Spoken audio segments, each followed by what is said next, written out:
والعاقبة للمتقين. الصلاة والسلام على رسوله سيد الأنبياء والمرسلين وعلى آله وأصحابه وأهل بيته أجمعين. أما بعد فأعوذ بالله من الشيطان الرجيم. بسم الله الرحمن الرحيم. إن الله وملائكته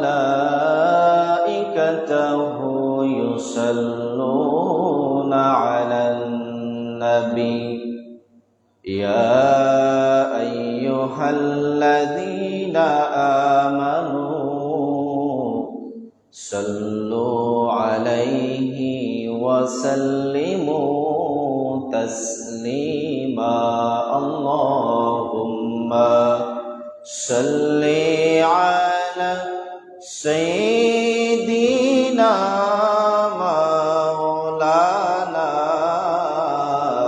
محمد وعلى آله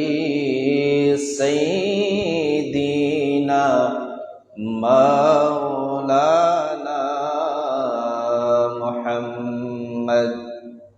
অগতারই অন্ধকারে যখন ছিল এ সৃজন,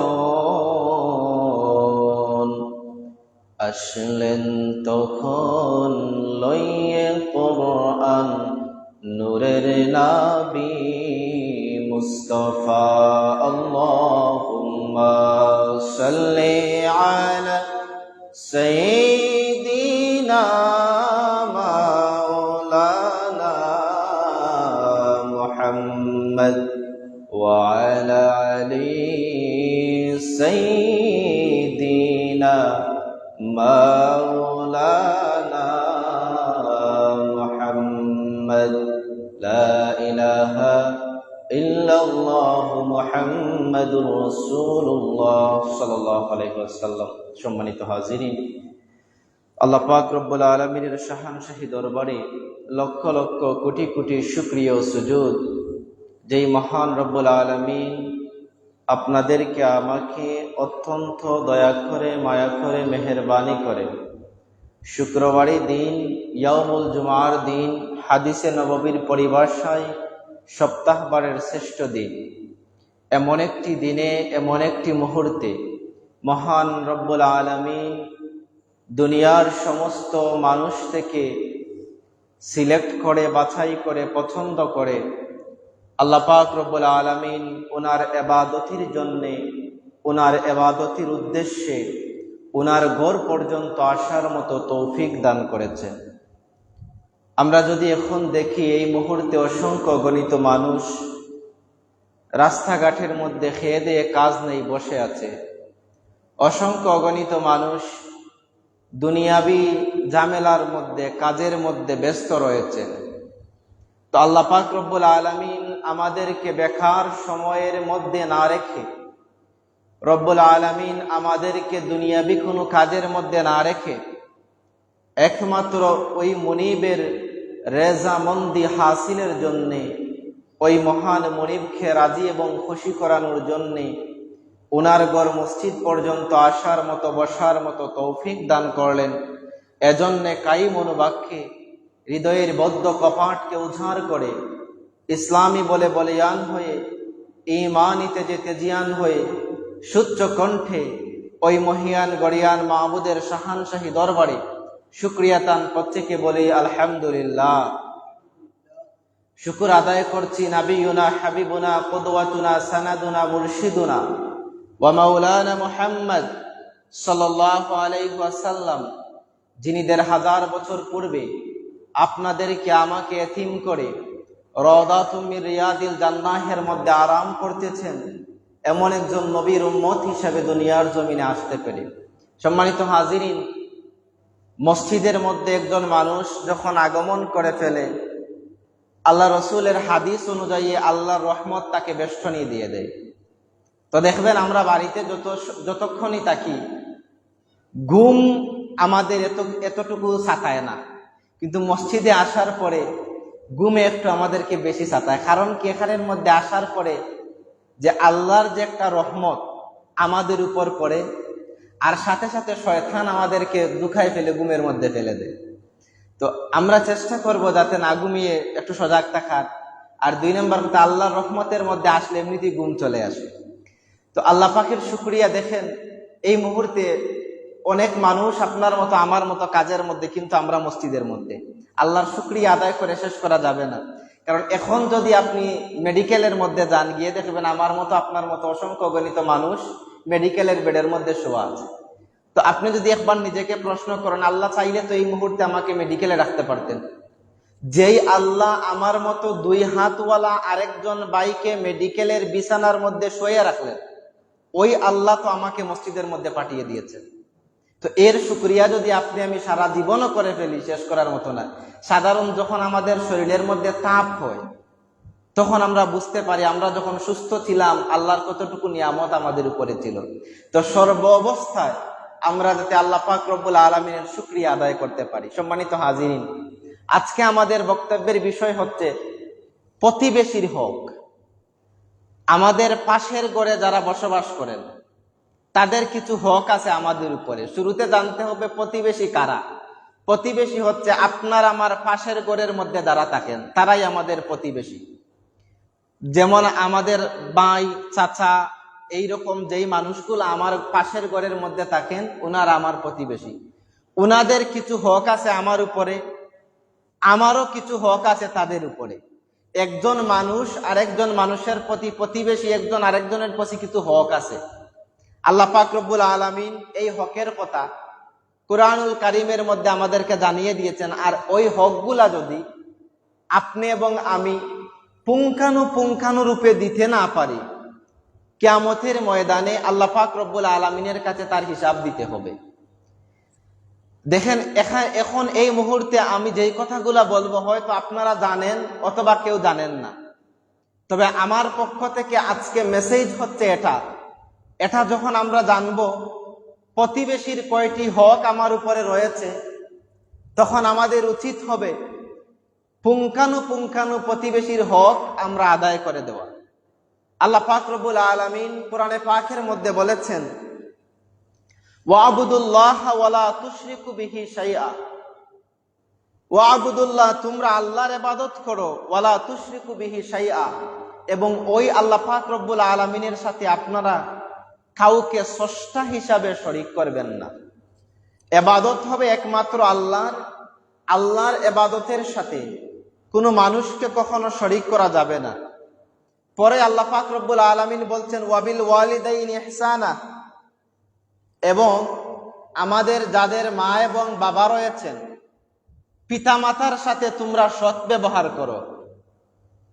এরপরে আল্লাহ পাক রব্বুল আলামিন বলছেন, ওয়াবিজিল কুরবা ওয়াল ইয়াতামা ওয়াল মাসাকিন ওয়াল জারিজিল কুরবা ওয়াল জারিল জুনুবি ওয়াস সাহিবি ওয়াল জুনবি ওয়াবনিস সাবিল ওয়ামা মালাকাত আইমানুকুম ইন্নাল্লাহা লা ইউহিব্বু মান কানা মুখতালান ফাখুরা।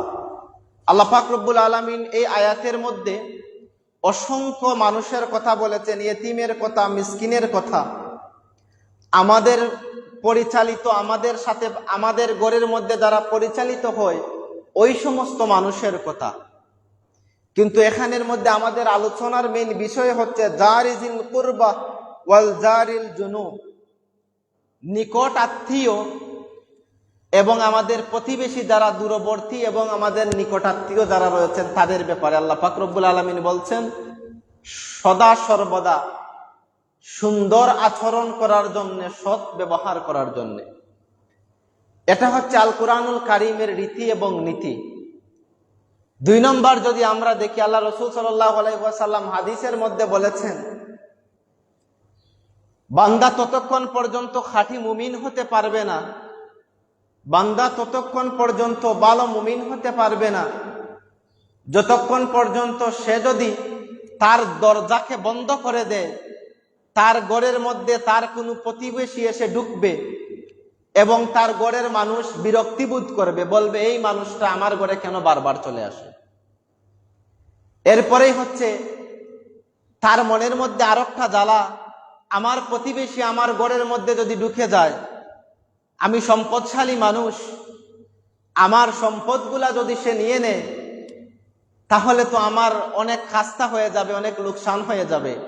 এই দুই ডরে সে অনেক অনেক দুর্ব্যবহার করবে। সে তার পরিবারের মানুষগুলা পছন্দ করে না তার প্রতিবেশী তার ঘরের মধ্যে আসুক, অথবা তার প্রতিবেশী যদি তার ঘরের মধ্যে আসে এবং তার সম্পদগুলা নেওয়ার জন্য চেষ্টা করে, এই দুই কারণে যদি কোনো মানুষ তার দরজাকে বন্ধ করে দেয় তার প্রতিবেশীর জন্য, আল্লাহ রাসূল সাল্লাল্লাহু আলাইহি ওয়াসাল্লাম বলতেন সে কখনো মুমিন হতে পারবে না। প্রতিবেশী বলতে আমাদের লাগাঘরের যেই মানুষগুলো, আমরা গ্রাম্য ভাষায় যেগুলাকে আমাদের পাশের ঘরের যেই মানুষগুলা বসবাস করেন, ওই মানুষগুলার অনেক হক আছে আমাদের উপরে, এরা কখনো মুমিন হতে পারবে না। আল্লাহ রাসূল সাল্লাল্লাহু আলাইহি ওয়াসাল্লাম হাদিসের মধ্যে ওই সমস্ত মানুষের অনেক হক বলেছেন। এই হকগুলা বলার আগে আমি আপনাদেরকে কিছু কথা বলবো, যেগুলো হচ্ছে আল্লাহ রাসূল সাল্লাল্লাহু আলাইহি ওয়াসাল্লাম বলেছেন 7টা জিনিস আসার আগে আপনি আমল করবেন, যেটা হচ্ছে তিরমিজি শরীফের 2306 নম্বর হাদিস। আল্লাহর নবী বলতেন আপনার জীবনের মধ্যে 7টা জিনিস আসার আগে আগে আপনি আমল করবেন। 1 নাম্বার হচ্ছে অভাব আসার আগে, দরিদ্রতা আসার আগে আপনি যেই সম্পদ রয়েছে এই সম্পদকে আপনি কাজে লাগান। এর মানে হলো, আজকে ধরেন আপনি 10 টাকার মালিক, আগামীকাল হয়তো আপনি 5 টাকার মালিক হতে পারেন, আবার 500 টাকার মালিক হতে পারেন।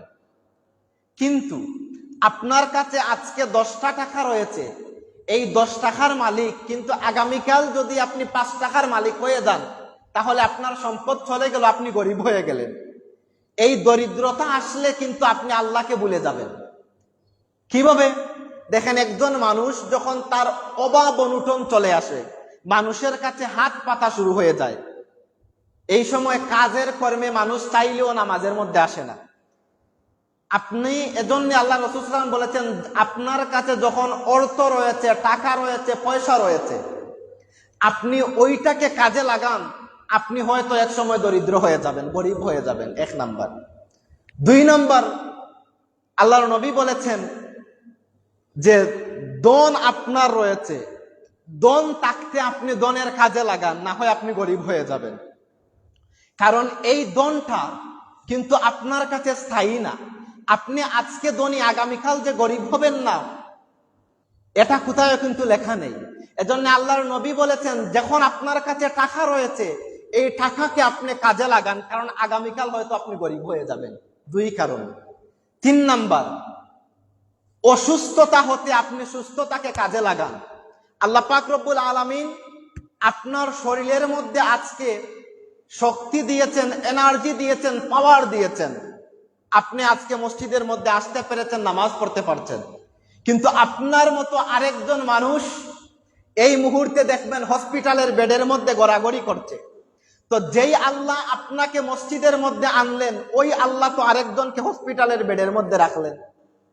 তো আজকে যে আপনি সুস্থ, কালকে যে আপনি অসুস্থ হবেন না, তার কিন্তু কোনো গ্যারান্টি নাই।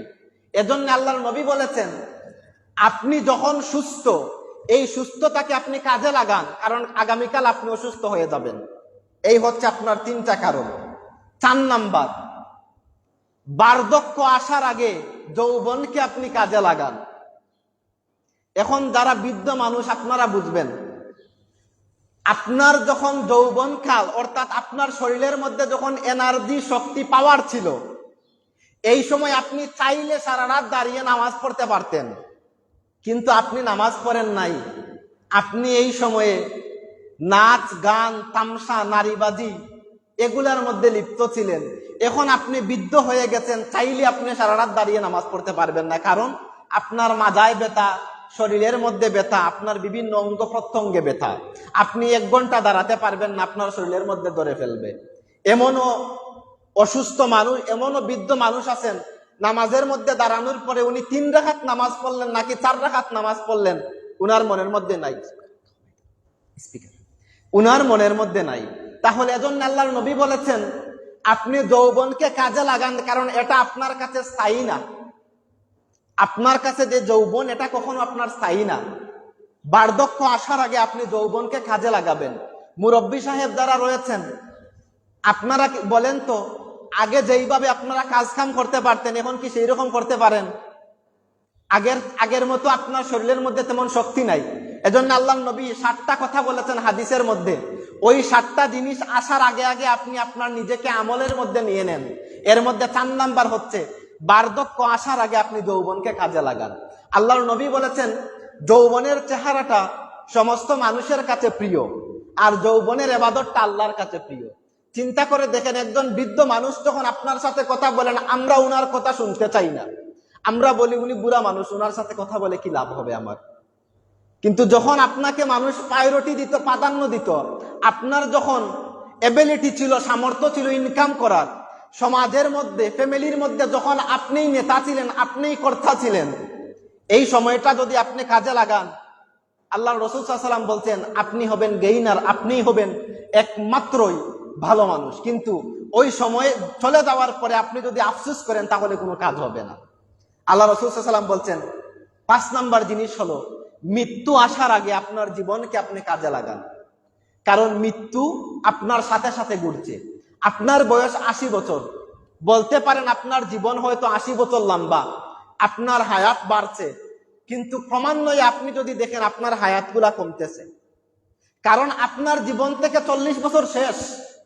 আজকে যেই সন্তান দুনিয়ার জমিনে আগমন করেছে, তার জীবন থেকে 1টা ঘন্টাও শেষ।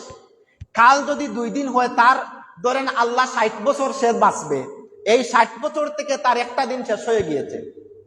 তো আমরা যেটাকে দেখি যে আমার বয়স 50 বছর, 40 বছর, হয়তো আমার জীবন বাড়তেছে, কিন্তু ক্রমান্বয়ে আপনি যদি দেখেন আমাদের জীবনগুলা কিন্তু কমতেছে। এজন্য আল্লাহর নবী বলেছেন, মৃত্যু আসার আগে আগে আপনি জীবনকে কাজে লাগান।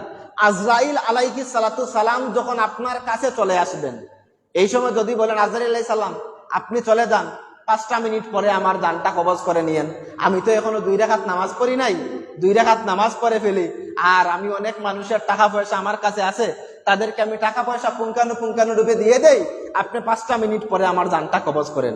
বলেন তো আজরাইল আলাইহিস সালাম কি আমাদের কথা ওই সময় শুনবেন? শোনার কোনো টাইম নাই।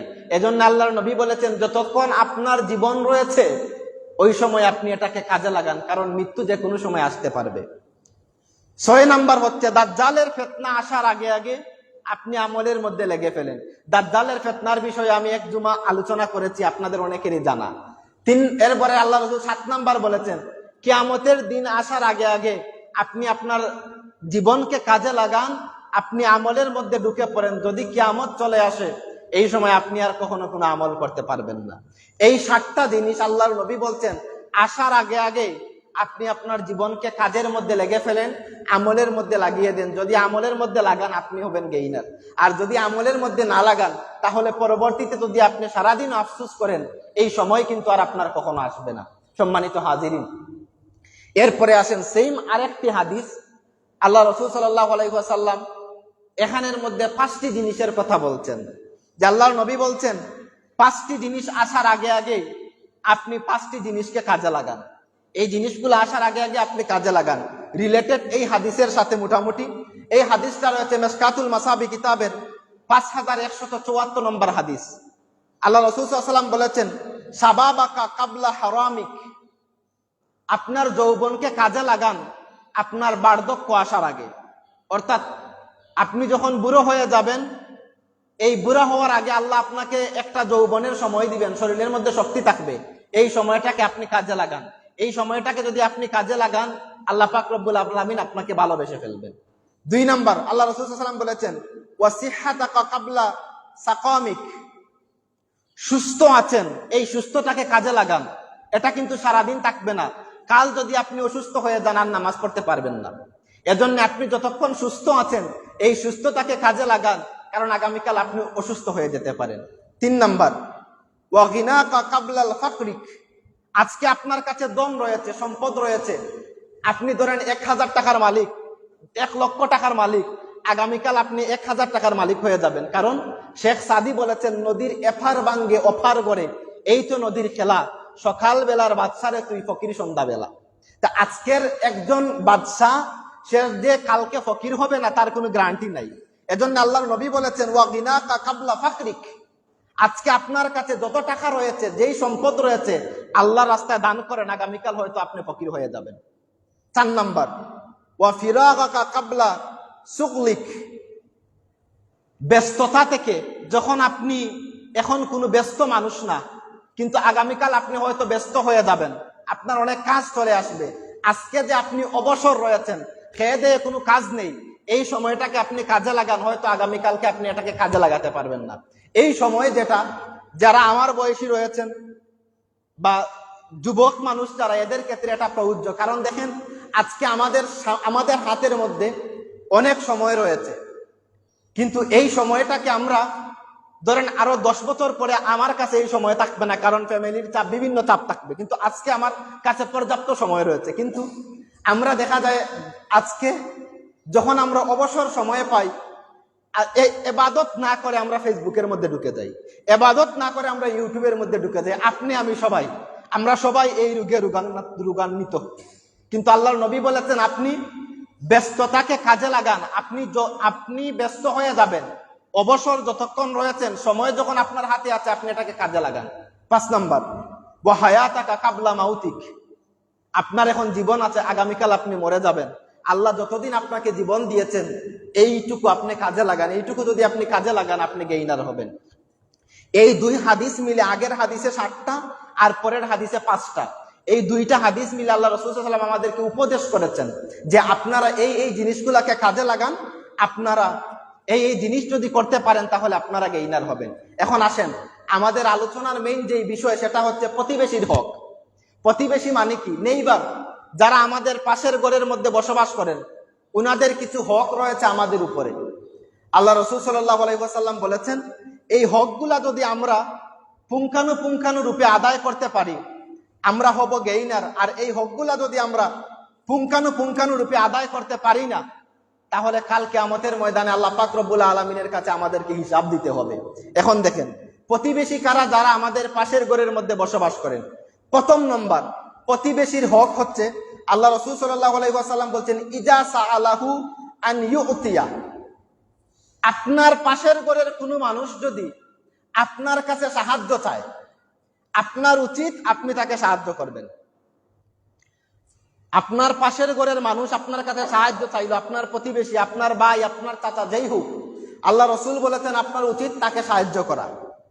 ধরেন বাড়ির মধ্যে যদি কোনো সমস্যা দেখা দিল, এই সময় আপনার প্রতিবেশী আপনার কাছে সাহায্য চাইলো যে ভাই আপনি আমার ওই কাজটা সমাধান করে দেন। 2 জন মানুষের ধরেন উদাহরণ দিয়ে বলি, একটা ঝগড়া লাগলো, আপনি বিচারী মানুষ, আপনার লাগাগরের মানুষ আপনাকে এসে বললেন, ভাই আল্লাহ আপনাকে মেধা দিয়েছেন, কারণ বিচারই তো সব হতে পারেন না, বিচার তো আর সবে করতে পারেন না, আপনাকে আল্লাহ মেধা দিয়েছেন বিচার করার মতো। আপনাকে এসে বললেন যে ভাই আপনি দেখেন আমরা 2 জন ঝগড়া লেগেছে, ওই 2 জনের ঝগড়াটা মীমাংসা করে দেন, আপনার প্রতিবেশী মানুষ। এই সময় আপনার উচিত হচ্ছে আপনি ওই 2 জন মানুষের ঝগড়াটাকে মীমাংসা করে দেওয়া। আল্লাহর নবী বলছেন, ইজা সাআলাহু আন ইউতিয়া, আপনার লাগাগরের মানুষ, প্রতিবেশী আপনার কাছে যখনই সাহায্য চাইবে, আপনি তাকে সাহায্য করবেন। 1 নাম্বার দায়িত্ব।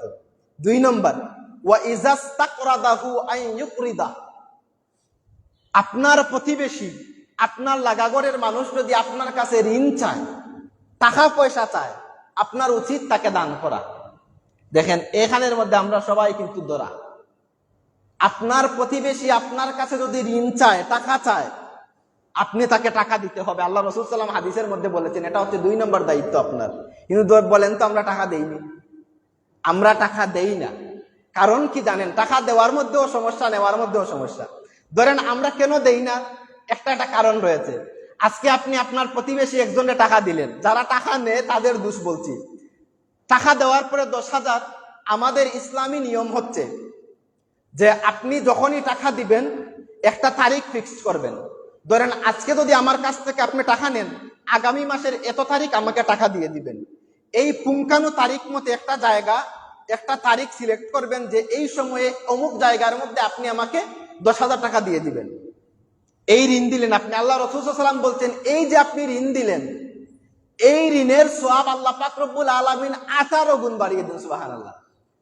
কারণ কি জানেন, অনেক সময় দেখা যায় আমরা আল্লাহ রাস্তায় দান করি, আল্লাহ রাস্তায় ফকিরকে 10 টাকা 5 টাকা আমরা দেই, কিন্তু ওই দানের চেয়ে খরচ দেওয়াটা, করদে হাসানা যেটা, ওইটা দেওয়াটা আল্লাহ রাসূল সাল্লাল্লাহু আলাইহি ওয়াসাল্লাম বলছেন 18 গুণ বেশি সওয়াব। কেন? আমি যদি ব্যাখ্যা করে বলি, একজন ফকির আপনার কাছে গিয়ে হাত পাততে পারবে 5টা টাকা দেন, আরেকজনের কাছে গিয়ে হাত পাততে পারবে 5টা টাকা দেন। কিন্তু আমাদের পাশের ঘরের যারা মধ্যবিত্ত মানুষ, ধরেন অনেক সময় সমস্যা হয়, মধ্যবিত্ত মানুষ যারা বলতেও পারবেন না লজ্জায়, কারণ সামান্য আছে কিন্তু আমার খুশি আমার হইতেছে না, কিন্তু ওই মানুষগুলা যখন আপনার কাছে টাকা চাইবে, আপনার কাছে যদি টাকা থাকে, আপনার উচিত উনাকে দিয়ে দেওয়া, আর এরকম একটা তারিখ দেওয়া।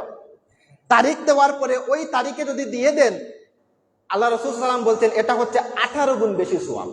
কিন্তু দেখেন, পরীক্ষিত একটা কাজ, টাকা দেওয়ার পরে আপনি যদি যান টাকা খোঁজার জন্য, উনি বলবেন ভাই 10,000 টাকাই তো মাত্র দিয়ে দিব কালকে পরশু, এরপরে উনি দাম কি দিয়ে বলবেন আরে ভাই মাত্র 10,000 টাকাই তো দিয়ে দিব। আপনি যখন ঋণ দিলেন, বোঝা যায় যে আপনি উনাকে ঋণ দেন নাই, উনি আপনাকে ঋণ দিয়েছেন। মানে করজদারের বাড়িতে যাইতে যাইতে আপনার অবস্থা শেষ, পায়ের স্যান্ডেলের খাম শেষ। এজন্যে আমাদের সমাজ থেকে ঋণের যেই প্রথা, এটা উঠে গিয়েছে। কিন্তু দেখেন, এই ঋণ যখন উঠে গিয়েছে, আল্লাহ রসুলের হাদিস যখন আমরা মানছি না, আল্লাহ রসুল বলছেন ইজাস্তাকরাদা আন ইয়াকরিদাহু, আপনার প্রতিবেশী আপনার কাছে যদি ঋণ চায়, আপনি তাকে ঋণ দিবেন। এই হাদিস যখন আমরা মানছি না, একজন আরেকজনকে ঋণ দিচ্ছি না, কি হয়েছে তখন জানেন? সমাজের মধ্যে ব্যাংকিং ব্যবস্থা শুরু হয়ে গিয়েছে। ব্রাক ব্যাংক, আশা ব্যাংক, যত ব্যাংক বলেন সমস্ত ব্যাংক আসছে। ওই ব্যাংকগুলো আমাদেরকে ঋণ দেয় কিসের বিনিময়ে? সুদের বিনিময়ে। কারণ আপনি যদি তার কাছ থেকে 1 লক্ষ টাকা আনেন, 1 বছর পরে আপনি যখন কিস্তিতে তাকে এগুলা দিবেন, সাথে আপনাকে 20,000 টাকা 10,000 টাকা এগুলো পে করতে হয়, এক্সট্রা টাকা দিতে হয়, এগুলা কিন্তু সুদ। কিন্তু দেখেন আল্লাহর নবীর হাদিস হচ্ছে ইজাস্তাকরাদা আন ইয়াকরিদাহু, প্রতিবেশী যদি আপনার কাছে ঋণ চায়, আপনি তাকে ঋণ দিয়ে দিবেন। আর ঋণের নিয়ম হচ্ছে, আল্লাহর নবী বলছেন আপনি দিন তারিখ ঠিক করবেন, দিন তারিখ মতে আপনি টাকা পরিশোধ করে দিবেন, তখন আপনাকে আল্লাহ পাক রব্বুল আলামিন 18 গুণ সওয়াব দিবেন। যখন এই হাদিস থেকে আমরা সমাজ সরে আসছি, আমাদের উপর আল্লাহর গজব চলে আসছে। সুদের মতো এইরকম গজব আমাদের মধ্যে চলে আসছে। কিন্তু এই সুদী ব্যবস্থা ছিল আপনার জাহিলি যুগের সমাজের ব্যবস্থা ছিল জুর জার মূল্যিক চার। কিছু মানুষ ছিল সমাজের মধ্যে, ধরেন কিছু টাকার মালিক মানুষ, তাদের কাছ থেকে সুদ নিত, টাকা নিত, টাকা দেওয়ার পরে গরিব মানুষ টাকা দিতে পারতো না, কিছুদিন পরে দেখা যাইতো যে তাদের ঘর বাড়ি দেওয়া লাগতো, সুদ বেশি হইতে হইতে ঘর বাড়ি দেওয়া লাগতো, এমনকি তাদের স্ত্রী সন্তানগুলোও দিয়ে দিত। এরকম আল্লাহ রাসূল সাল্লাল্লাহু আলাইহি ওয়াসাল্লাম যখন দেখলেন যে এই জাহিলি যুগের মানুষেরা এরকম অবস্থা করতেছে, ওই সময় আল্লাহর নবী করদে হাসানা, যে ঋণের যে প্রচলন, এটা করে দিলেন। তো আমাদের উচিত আমরা যারা ঋণ দিব, আমরাও যাতে সহানুভূতিশীল হই, আর আমরা যারা ঋণ নিব, আমরাও যাতে ঋণ নেওয়ার পরে বাদশা না হই। কারণ আমাদের তো দোষ আছে, তারা ঋণ নেই, দোষ আছে, এজন্য তো মানুষ আমাদেরকে ঋণ দেয় না। ঋণ নেওয়ার পরে আপনাকে কল দিতে দিতে কাজ শেষ। তো যে আল্লাহর বান্দা ঋণ দিল, বোঝা যাচ্ছে যে আপনাকে সব দিয়ে দিল। তো আমরা উভয়জন, আপনি যদি সমাজকে পাল্টাতে হন, সমাজ থেকে যদি আপনি সুদের ব্যবসা তুলতে হন, সমাজ থেকে যদি এই সুদী ব্যাংকিং ব্যবস্থা আপনার সমাজ থেকে তুলতে হয়, তাহলে করদে হাসানা, যেটা ঋণ ছাড়া আর কোনো কিছু নাই। কারণ দেখেন আল্লাহর নবী বলছেন কিয়ামতের আগে সুদের ব্যবসা বেড়ে যাবে। সুদের ব্যবসা যদি না বাড়ে কিয়ামত হবে না। আজ দেখেন আপনার ঘরের মধ্যে, বাড়ির মধ্যে, চতুর্দিকে ব্যাংকের মধ্যে দান, আপনি ব্যাংক ছাড়া কোনো সুদ পাবেন না। ইসলামী ব্যাংক বলেন, ইসলামী ব্যাংকের মধ্যেই দেয়, কিন্তু আপনি যদি সেখানের মধ্যে অ্যাকাউন্ট করেন, নো ইন্টারেস্টিং, আপনি যেই টাকা রাখবেন এই টাকা আপনাকে দিবে। 10 বছর পরে আনেন, 5 বছর পরে আনেন, যেই টাকা রাখবেন এই টাকা যদি আপনি আনেন, তাহলে সেখানের মধ্যে সুদ হবে না। কিন্তু রাখার পরে এক্সট্রা কিছু টাকা আমাদেরকে দেয়, এইটাই সুদ হয়ে যায়। কিন্তু ইসলামী কোনো ব্যাংকেই নাই। কারণ আল্লাহ নবীর হাদিস আমরা মানছি না। আল্লাহ নবী বলছেন ইজাস্তাকরাদা আনহু আন ইউকরিদা, মানুষ যদি আপনার কাছে ঋণ চায় আপনি ঋণ দিবেন, কিন্তু আমরা ঋণ দেই না, এজন্যই তো এই অবস্থা। আল্লাহ পাক রব্বুল আলামিন বুঝার তৌফিক দান করেন। এরপরে আল্লাহ রাসূল সাল্লাল্লাহু আলাইহি ওয়াসাল্লাম বলছেন 3 নাম্বার, ওয়া ওয়া ইযা ইফতাকরা আন ইউসিয়া আলাইহি, আপনার প্রতিবেশী আপনার কাছে যদি কোনো সাহায্য চায় তাইলে আপনার উচিত তাকে সাহায্য করা। যেমন ধরেন আপনার প্রতিবেশী কোনো লাগাগরের মানুষের, ধরেন আপনার চাচাতো ভাই হোক, উনি বিদেশের মধ্যে যাইবেন, ধরেন উনি ইউরোপের কোনো দেশের মধ্যে গেলেন, উনার টাকার দরকার, আপনি তাকে টাকা দিয়ে সাহায্য করেন, না পারলে মুখ দিয়ে সাহায্য করেন, উনার সাহায্যর দরকার হাত দিয়ে আপনি সাহায্য করেন। কিন্তু আমরা বসে থাকি ইনভাইটের আশায়, কার্ডের আশায়, আমরা কি বলি যে অমুকের ছেলে অমুক বিদেশ যাবে, আমাকে বললো না তাইলে আমি কেন যাবো, স্বাভাবিক বিষয়। কিন্তু আল্লাহর নবী বলছেন আপনার প্রতিবেশী হিসাবে আপনার দায়িত্ব হচ্ছে আপনার প্রতিবেশীর যখনই সাহায্যর দরকার ওই সময় আপনি তাহাকে সাহায্য করবেন। তিনটা দায়িত্ব গেল, এগুলা দাইমি সুন্নত পালন করতে হবে প্রতিবেশী লাগাগরের মধ্যে আমরা যারা বসে থাকেন। এরপরে দেখেন 4 নম্বর আল্লাহ রাসূল সাল্লাল্লাহু আলাইহি ওয়াসাল্লাম বলছেন ওয়া ইজা মারিদা আন ইয়াউদা, আপনার প্রতিবেশী আপনার লাগাগরের মানুষ যখন অসুস্থ হবে, ওয়া ইজা মারিদা আন ইয়াউদা, আপনার উচিত হচ্ছে তাকে দেখতে দেওয়া। অসুস্থ হলে আপনার প্রতিবেশী যদি অসুস্থ হয় আপনি তাকে দেখতে যাবেন, দেখার সময় হাতে করে আপনি ফল ফুট নিয়ে যাবেন, সমস্যা নাই। কিন্তু দেখেন এখানের মধ্যে আমাদের ভুল একটা সিস্টেম আছে, এই ভুলগুলো আমাদেরকে ভাঙতে হবে।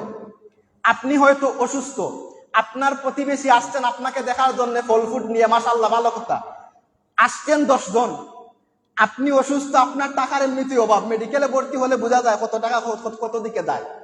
আপনি এত টাকা 1 লক্ষ টাকা খরচ করে বাড়ির মধ্যে আসলেন, প্রতিবেশী আসলো আপনার 10 জন দেখার জন্য, এই 10 জনকে খাওয়ানোর জন্য আপনার আরো 5,000 টাকা খরচ লাগবে। দেখেন আমরা তো মানুষ অসুস্থ হলে দেখায় যাই, কিন্তু আমরা কত নম্বরের দেখায় যাই এগুলা দেখেন। অসুস্থ ব্যক্তিকে দেখাতে গিয়ে আমরা উনাকে আরো বেশি অসুস্থ করে ফেলি। আপনি উনাকে যদি দেখায় যান 10 জন মানুষ, 5,000 টাকা খরচ, এইভাবে যদি উনার 50 জন মানুষ আছে, দেখেন উনার 20 থেকে 30,000 টাকা এমনিতেই খরচ হয়ে যায়। তো আমাদের উচিত হবে আমাদের কোনো মানুষ যদি, আমাদের প্রতিবেশী আত্মীয় স্বজন কেউ যদি অসুস্থ হয়, আমরা তাকে দেখতে যাব, সাথে ফল ফুট যা আছে নিয়ে যাব, কিছু সময় বসবো, বেশকে বেশ চা খেয়ে আবার চলে আসবো। এই সময় কিন্তু খাবারের টাইম না। দেখা যায় যে মানুষ যখন মারা যায়, আমরা জানাজা পড়ার পরে ওই মানুষের বাড়ির মধ্যে সিন্নি খাওয়ার জন্য পাগল, যে ওই বাড়িতে সিন্নি না খাইলে আইজ হবে না। একটা মানুষ যখন মারা যায়, আল্লাহর নবী বলেছেন তার সুখ, এই মানুষটা দুঃখী আত্মহারা। কারণ আপনার বাবা মারা গেলে আপনি জানেন আপনার কোথায় লেগেছে, আপনার সন্তান মারা গেলে আপনি জানেন আপনার কোথায় লেগেছে। ওই মানুষের বাড়ির মধ্যে আমরা মিসকিনের মতো, ফকিরের মতো গিয়া খাবার খাই, স্বাভাবিক বিষয় লাগে, আমাদের ঘর বাড়ির মধ্যে বাদ নাই। কিন্তু আল্লাহর নবী বলেছেন ওই মানুষটা যাতে দুঃখ না পায়, আমরা 60 দিন খাবারের ব্যবস্থা করি কি করি না? কেন করি? উনারা দুঃখী, কারণ উনার বাবা চলে গেছেন, উনার সন্তান চলে গেছেন, রান্দার মতো উনাদের মন মানসিকতা নাই। আল্লাহর নবী বলছেন 4টা দিন উনারা সুখে দুঃখে বারাক্রান্ত। এজন্য আমরা প্রতিবেশী যারা আছে 60 দিন উনাদের বাড়ির মধ্যে খাবার পাঠিয়ে দেই, আল্লাহ রসুলের সুন্নাত। কিন্তু আমরা উল্টা কাজ করি, আমরা গিয়া তাদের বাড়ির মধ্যে খাই। যেমন আমরা মানুষকে অসুস্থ হলে দেখতে যাই, লগে 10 জন নিয়ে যাই, ভাত খাইয়াই। 1 লক্ষ টাকা আল্লাহর বান্দা মেডিকেলে খরচ করে আসছেন, আর উনারে দেখতে যারা আসলেন উনাদেরকে খরচ করতে আরো 50,000 শেষ। তো এটা আমাদের সমাজ থেকে তুলতে হবে। অসুস্থ ব্যক্তিকে আমরা দেখতে যাব, সাথে কিছু নিয়ে যাব, বড় দূর চা 1 কাপ খেয়ে চলে আসবো, কারণ ওই সময় আমার খাবারের সময় না, মেহমানদারির সময় ওই সময় না। এগুলো আমাদেরকে বুঝতে হবে। আল্লাহ রসুলের হাদিস যতক্ষণ আমরা মানবো ততক্ষণ সমাজের মধ্যে শান্তি আসবে, আর হাদিসের উল্টা যখন চলে যাব সমাজ কখনো শান্তি সৃষ্ট হবে না। এরপরে দেখেন আল্লাহ রসুল সাল্লাম বলছেন ওয়া ইজা মাতা আন ইয়াত্তাবিআল জানাজা, আপনার প্রতিবেশী যখন মারা যাবে আপনার উচিত তার জানাজার মধ্যে গিয়ে হাজির হওয়া, আল্লাহর শুকরিয়া। এইটা আমরা সবাই মানি, প্রতিবেশী যদি খারাপ মানুষ হয় জানাজা আমরা সবাই পড়ি, তাইলে এইটা যেইভাবে আপনি গুরুত্ব দেন, এই জানাজা পড়াটাকে, আপনার প্রতিবেশীর মারা গেলে জানাজা পড়াকে আপনি যেইভাবে গুরুত্ব দেন, আজ আমি হাদিসের মধ্যে যে 8টা কথা বলবো, এই 8টা কথাকে সেইভাবে গুরুত্ব দিতে হবে। কারণ এক হাদিসের মধ্যে 8টা কথা আসছে, কিন্তু আমরা একটা জানাজাকে খুব বেশি মানি, আর বাকি 7টারে আমরা মানি না, কারণ এগুলো আমাদের উপরে চলে আসে। আমাদের উপরে যেগুলো আসে আমরা মানি না। দেখেন, জানাজা যদি আপনার এখানে হয়, বলুন তো আপনি কি ঘরের মধ্যে বসে থাকবেন? আমরা ঘরের মধ্যে বসে থাকি না, আমরা অবশ্যই জানাজার মধ্যে আসি। তাইলে সেইম ভাবে আপনার প্রতিবেশী যদি সাহায্য চায়, সাহায্য করবেন। প্রতিবেশী যদি অসুস্থ হয়, তাকে দেখতে যাবেন। প্রতিবেশী যদি আপনার কি হয়, যেমন দরিদ্র হয়, গরিব হয়, তাকে সাহায্য করবেন।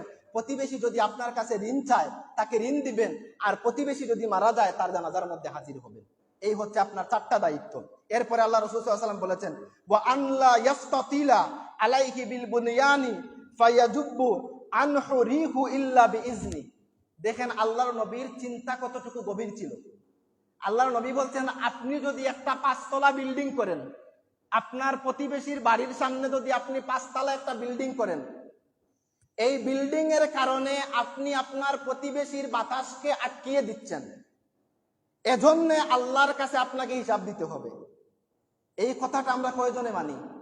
প্রতিবেশীর, আপনার প্রতিবেশীর গড় একতলা, আপনি পাশের মধ্যে 4তলা গড় করলেন। প্রতিবেশীর বাড়ির মধ্যে বাতাস যায় না, আপনার 4তলা গড়ে বাতাস আটকিয়ে দেয়, এটারও হিসাব দিতে হবে। এখন কি আমরা 4তলা গড় বানাবো না? অবশ্যই বানাবো। আল্লাহর নবী বলেছেন, আপনি যখন 4তলা গড় বানাবেন, আপনার প্রতিবেশী, আপনার ভাই যদি হয়, আপনার ভাইয়ের কাছে যাবেন, গিয়ে বলবেন, ভাই আমার সন্তান তো 4টা, বাহিরে আমার জায়গা সম্পদ এরকম না, এখন আমি কি করব? আমি 4তলা বাড়ি করব। আর 4তলা বাড়ি যদি করি, ভাই আপনার কিছু সমস্যা হবে। এই সময় দেখবেন আপনার প্রতিবেশী দয়াবান হয়ে আপনাকে বলবে, ভাই আপনি 4তলা বাড়িটা করে ফেলেন।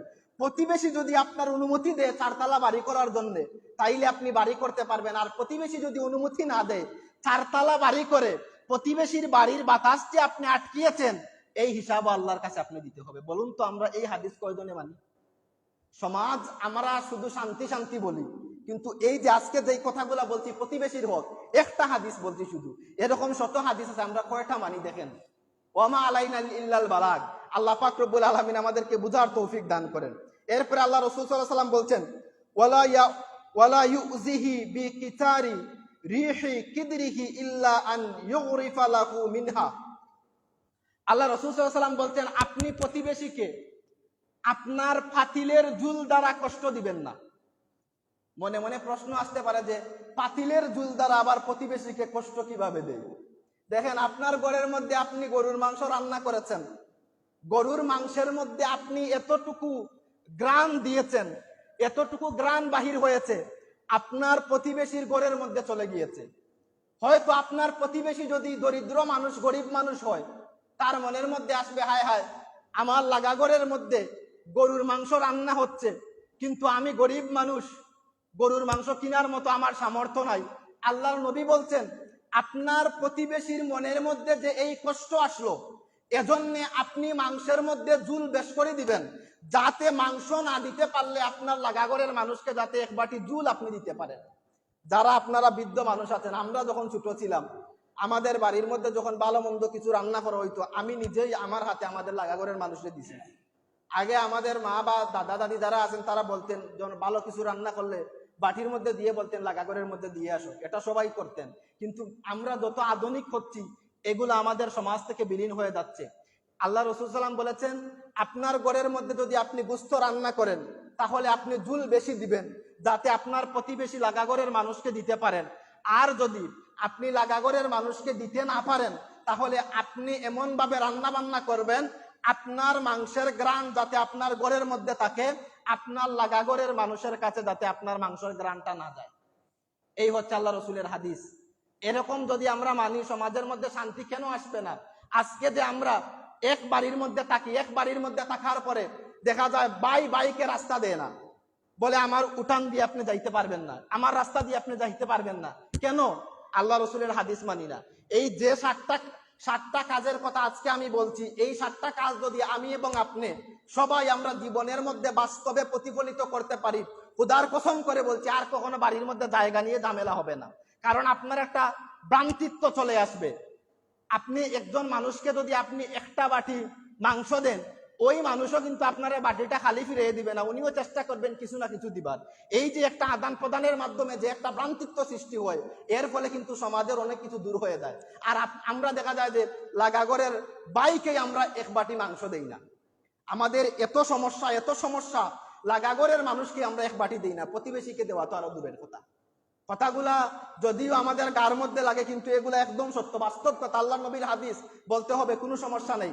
সম্মানিত হাজিরিন, এরপরে আল্লাহ রাসূল সাল্লাল্লাহু আলাইহি ওয়াসাল্লাম বলছেন, আপনি যদি বাজার থেকে আপনি যদি কোনো ফল কিনে আনেন, আর যদি আপনার প্রতিবেশীর উঠান দিয়ে চলে যান অথবা প্রতিবেশীর বাড়ি দিয়ে চলে যান, আপনার উচিত হবে এই ফল থেকে কিছুটা অংশ হলেও আপনার প্রতিবেশীকে দেওয়া।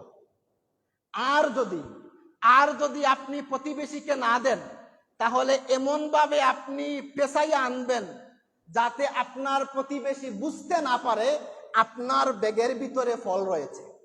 আল্লাহর নবীর হাদিস দেখেন যে আপনি যদি বাজার থেকে কোনো ফল কিনে আনেন, আপনার উচিত আপনার লাগাগরের মানুষকে দেওয়া। আর যদি আপনি দিতে না পারেন, আপনি ফলটাকে এমন ভাবে পেছাইয়া আনবেন যাতে করে আপনার পাশের ঘরের মানুষ দেখে বুঝতে না পারে এখানের মধ্যে ফল ছিল। এই ফলটা যখন আপনি কাটবেন, কাটার ফলে যখন আপনার সন্তানকে দিবেন, আপনার সন্তান যাতে ঘর থেকে বাহির না হয় এদিকে খেয়াল রাখতে হবে।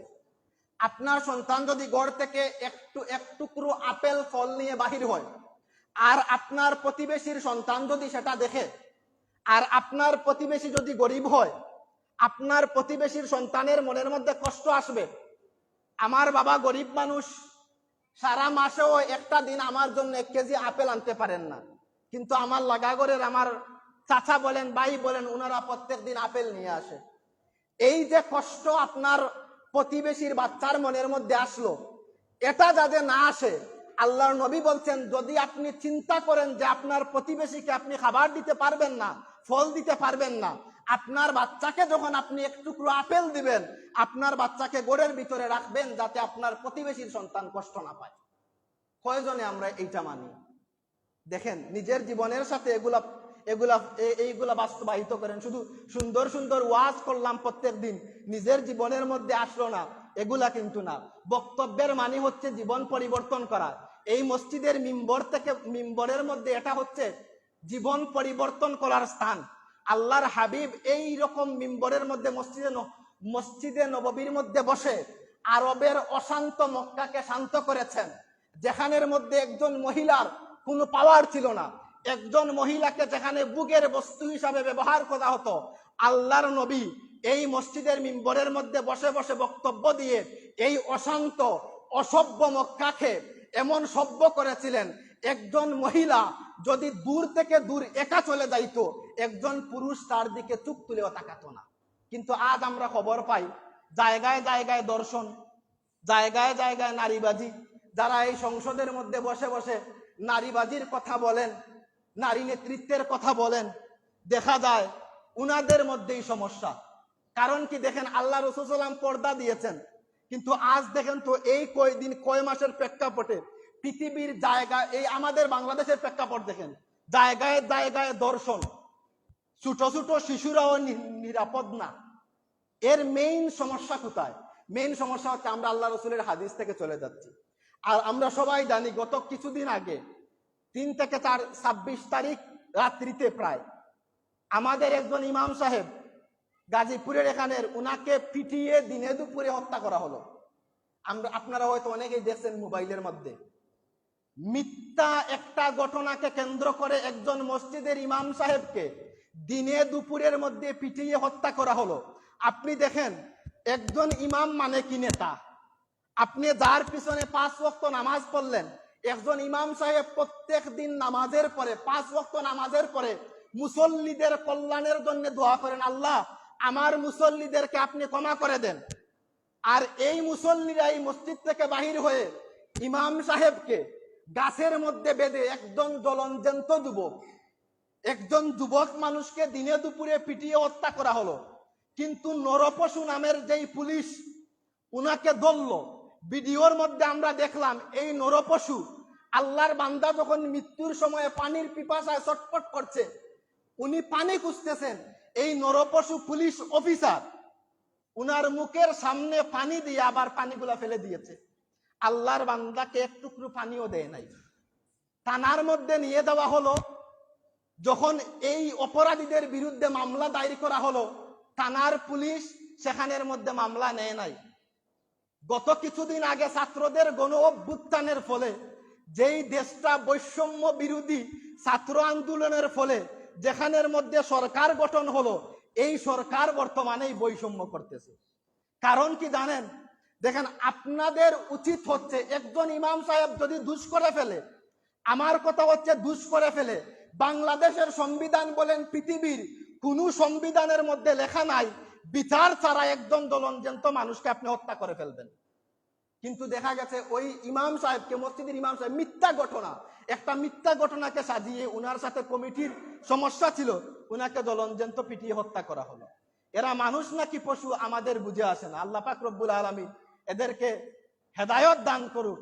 এবং যারা পুলিশ রয়েছে এরা কি দেখেন, সব পুলিশ কিন্তু খারাপ না।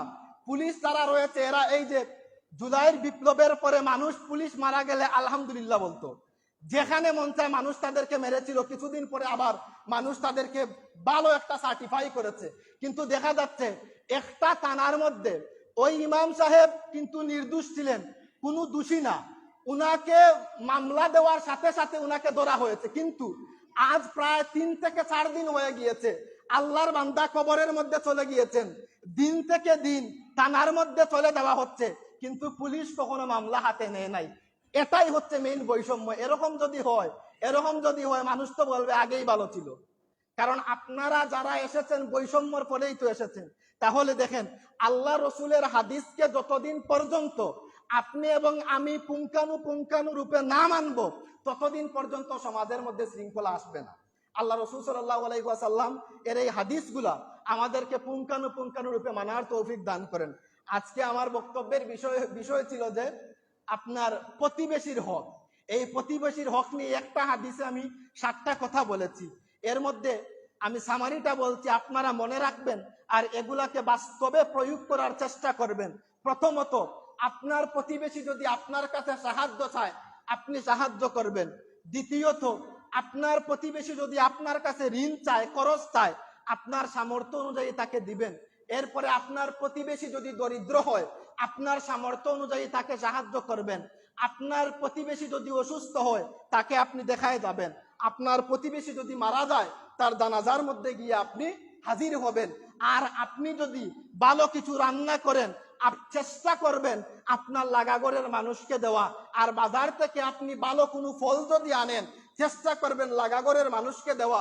আর যদি দিতে না পারেন, এমন ভাবে প্যাকিং করে আনবেন যাতে আপনার লাগাগড়ের মানুষ এটা বুঝতে না পারে এখানের মধ্যে ফল রয়েছে। ফলটা কাটার পরে আপনার সন্তানের হাতে যখন দিবেন, আপনার সন্তানকে গড় থেকে বাহিরে দিবেন না। কারণ যদি গড় থেকে বাহিরের মধ্যে দেন, আপনার প্রতিবেশীর সন্তান কষ্ট পাবে। এই 7টা কাজ আপনি এবং আমি যাতে জীবনের মধ্যে পুঙ্খানু রূপে আমরা পালন করতে পারি, আল্লাহ আমাদের সবাইকে তৌফিক দান করতেন। সবাই বলুন আমিন। ওয়া আখির দাওয়ানা আলহামদুলিল্লাহি রাব্বিল আলামিন। দুরূদ শরীফ পড়ুন। আল্লাহুম্মা